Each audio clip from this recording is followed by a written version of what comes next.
जय भवानी। और आप पीछे प्रतिमा देख रहे हो महाबली राजपूत योद्धा ठाकुर धीर सिंह पुंडीर जी की एक भव्य प्रतिमा का आज उद्घाटन हुआ है यहाँ पे।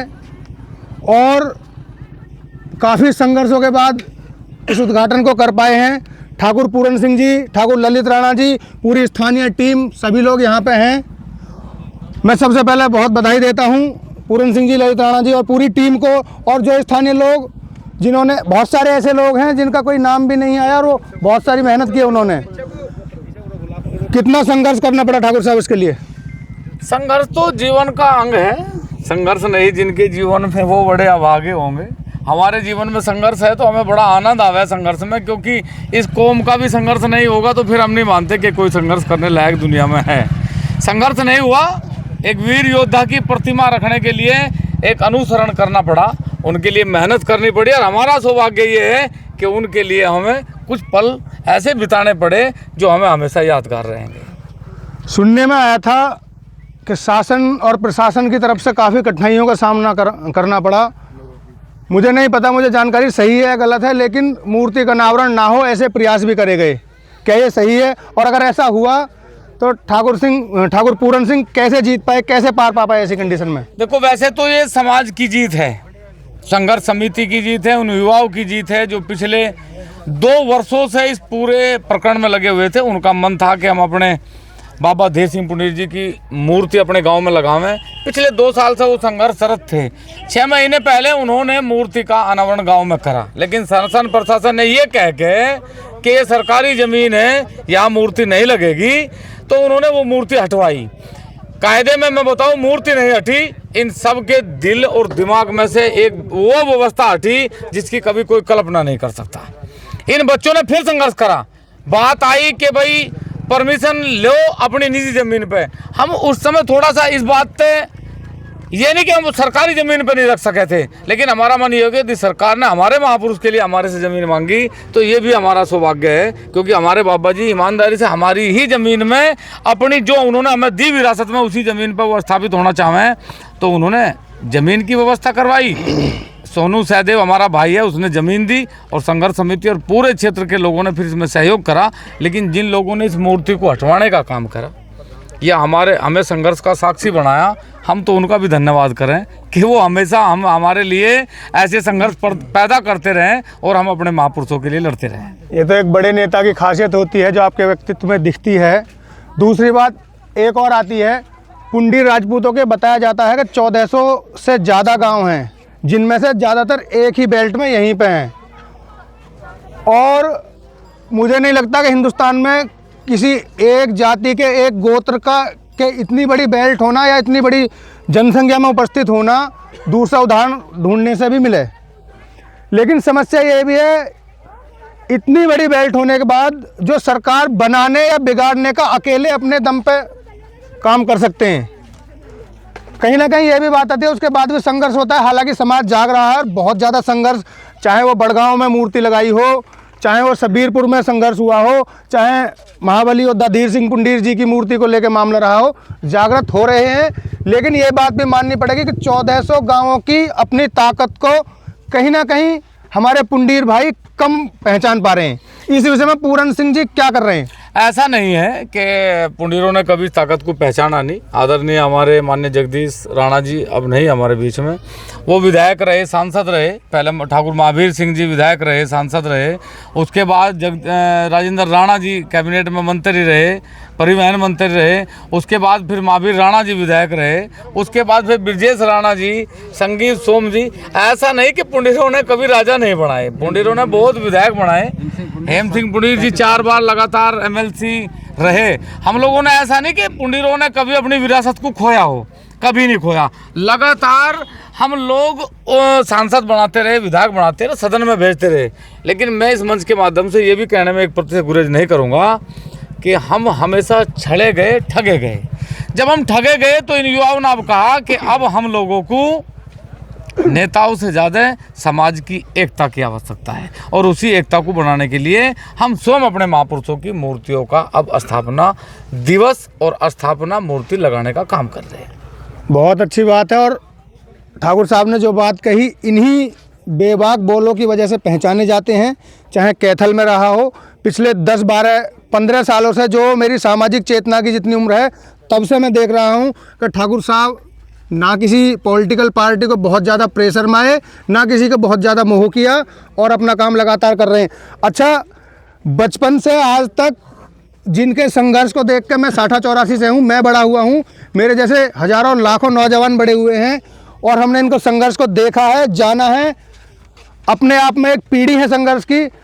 बड़े भाई ललित राणा जी जो पूरन सिंह जी के साथ कंधे से कंधा मिलाकर इस पूरे मामले में लगे रहे, और भी चाहे SC/ST एक्ट का मामला हो, उस पर पूरे पश्चिम उत्तर प्रदेश के लगभग 10 जिलों में 5000 गाँव में 90 दिन के लिए दिन रात छोड़ के एक जन जागरण यात्रा निकालना हो।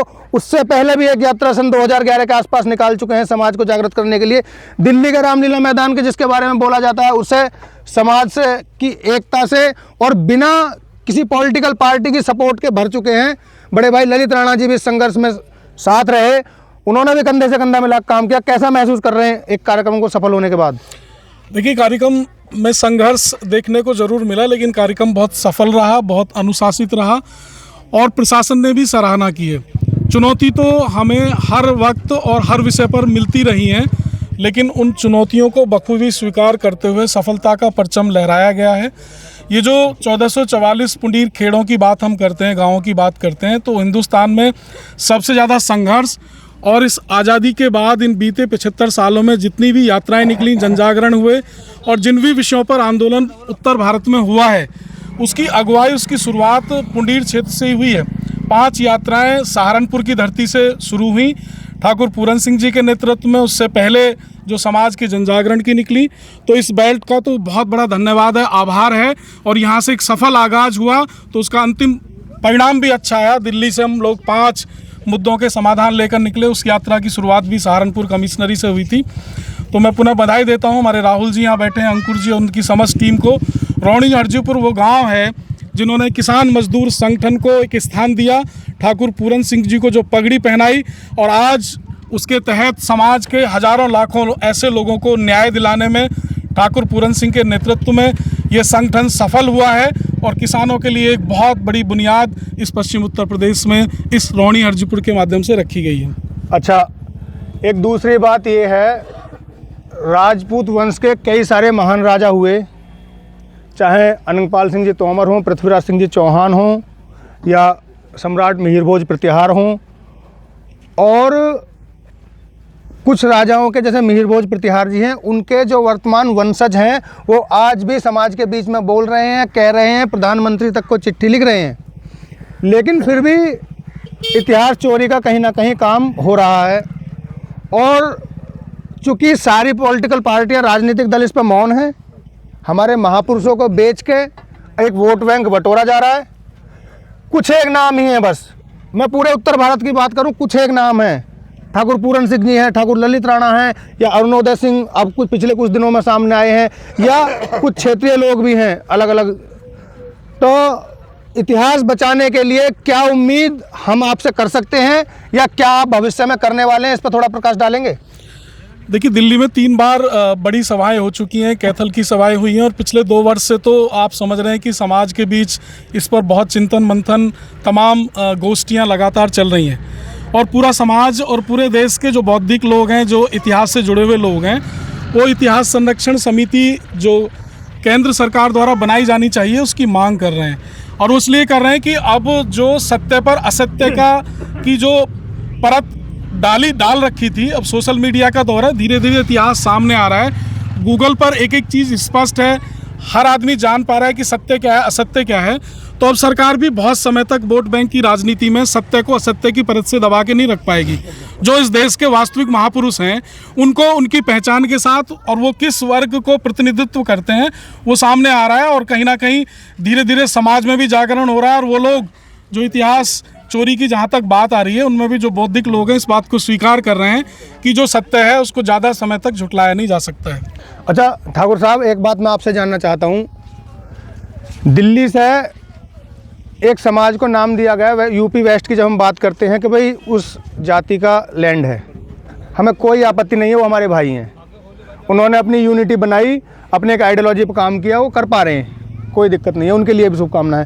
लेकिन हमारे कई सारे गोत्र ऐसे हैं जिनमें हमारी अपनी कमी की वजह से हमने एक हल्का सा विभाजन पैदा किया हुआ है। जैसे हम बात करते हैं चौहान वंश सबसे बड़ी डायनेस्टी है, उनमें भी हमने अलग अलग बनाई हुई है। खाकी चौहान है, दूसरे वाले चौहान है, कुछ राजपूत हैं बागपत में जिन्हें हम रवा राजपूत बोल देते हैं, या खड़गवंशी हैं, या और भी हैं। मेरा मानना निजी रूप से यह है कि माँ भवानी के बेटे हैं, सारे राजपूत बराबर हैं। लेकिन एक दूसरी बात निकल कर आती है, राणा जी से कई बार इस बारे में वार्ता हुई, उन्होंने बताया कि अगर हम इस बात को मान के कि एक माँ भवानी के बेटे हैं, जय राजपूताना जय भवानी बोलने वाले सारे लोग बराबर हैं, तो अगर हम अपनी एक इन सभी गोत्र को यूनाइट करते हैं तो पश्चिमी उत्तर प्रदेश एक विशुद्ध राजपूताना गढ़ है। इस बारे में क्या विचार है आपका? देखो, ये तो सत्य है, इसे कोई झुठला तो सकता नहीं। मान लिया यदि मैं उत्तर प्रदेश की बात करूं तो मुस्लिम राजपूत और हिंदू राजपूत, ये बड़ा विषय है, ये जरूरी था। यही एक बहुत बड़ा विषय है कि 125 ऐसी विधानसभा हैं उत्तर प्रदेश में कि यदि उन पे मुस्लिम राजपूत और राजपूत यदि दोनों आपस में मिल के चुनाव लड़ें तो एक भी सीट पे किसी की एक वोट की आवश्यकता नहीं है, और वो सारी 125 सीटें हमारी हैं। तो क्या पूरन सिंह जी यहाँ से ये संदेश देना चाहते हैं कि किसी का धर्म बदला जा सकता है, जाति नहीं बदली जा सकती, चाहे हिंदू राजपूत हो, मुस्लिम राजपूत हो, सिख राजपूत हो, सभी को साथ लेकर चलने का पूरा मन है? हमारा तो काम यही है और हम तो यही काम कर भी रहे हैं। देखो, भगवान श्री राम ने जब निषाद राज के यहाँ से भोजन करा तो उन्होंने एक बड़ा संदेश दिया कि जाति नहीं मानवता बड़ी है। सबरी के बेर खाए तो बताया कि मानवता बड़ी है, जाति बड़ी नहीं है।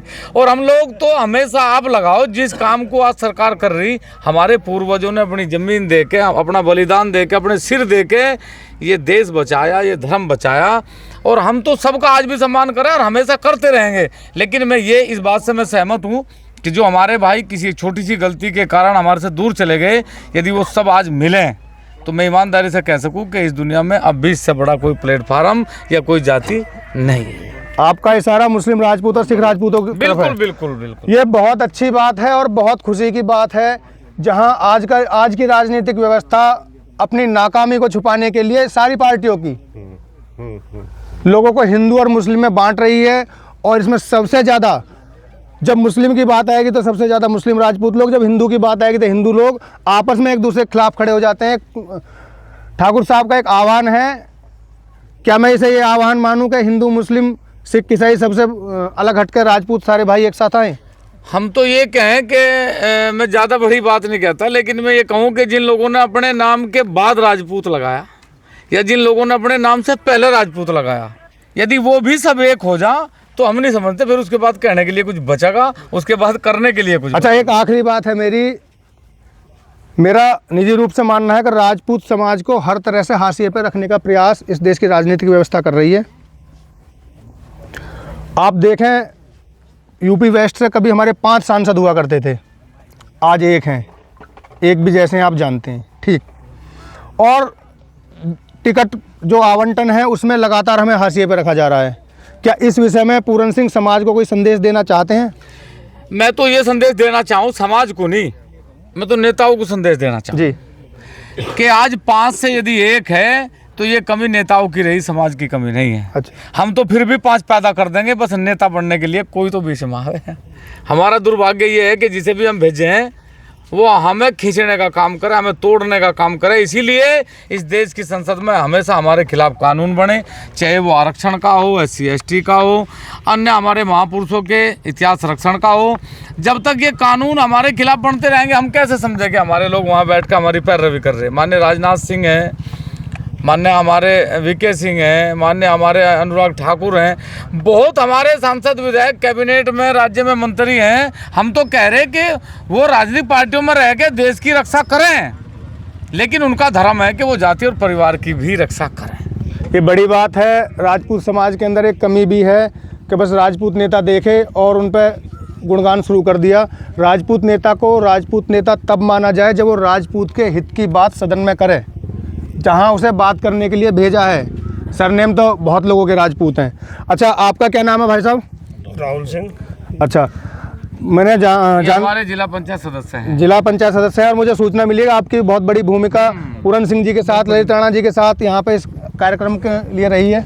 देखिए, भूमिका तो कुछ बड़ी नहीं है, तो बड़े भाइयों के आशीर्वाद से अवसर मिलता है, मौका मिलता है कि हम भी समाज के लिए कुछ काम करें। सुकून मिलता है इन कामों को कर कि हम अपने समाज के कुछ काम आ सके, तो उस परम पिता परमेश्वर की कृपा है। बस बड़े भाइयों का सहयोग है। मैं तो और सब लोगों से भी, भाइयों से यही अनुरोध करूंगा कि सामाजिक कार्यों में हमेशा बढ़ चढ़ कर हिस्सा लें। इससे किसी को कोई दिक्कत थोड़ी ही है। भाई अपने समाज है, अपना कार्य है, अपने महापुरुष के लिए नहीं करेंगे तो किसके लिए करेंगे। अच्छा, इतिहास संरक्षण पुनः एक विषय आता है जो बड़ा विषय है, जिस पे संघर्ष चल रहा है और संघर्ष जल्दी से खत्म होता नहीं दिख रहा है। इस विषय पे क्या आप समाज को मैसेज देना चाहते हैं? देखिए, ये हमारी लापरवाही का नतीजा है, ये हमारी जो ढील रही है इस मामले में। हम लोगों ने अपने इतिहास के बारे में बताना, पढ़ना छोड़ दिया। हमें धीरे धीरे जो पाठ्यक्रम पहले किताबों में पढ़ाया जाता था उससे अलग कर दिया गया।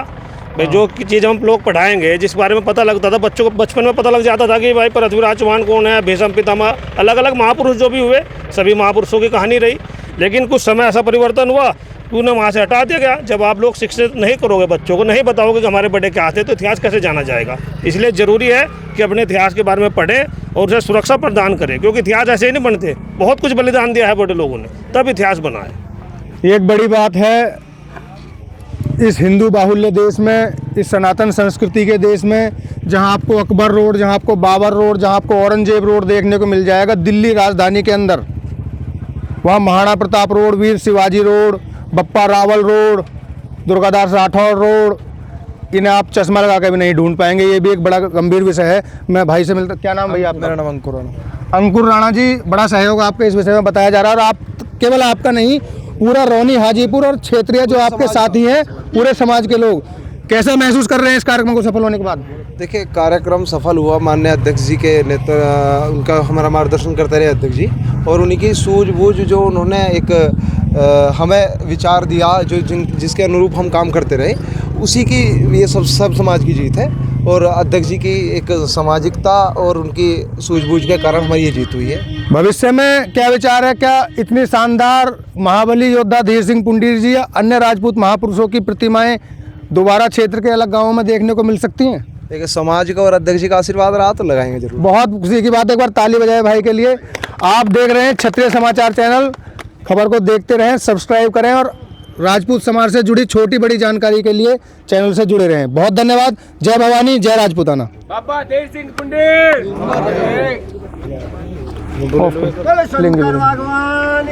जय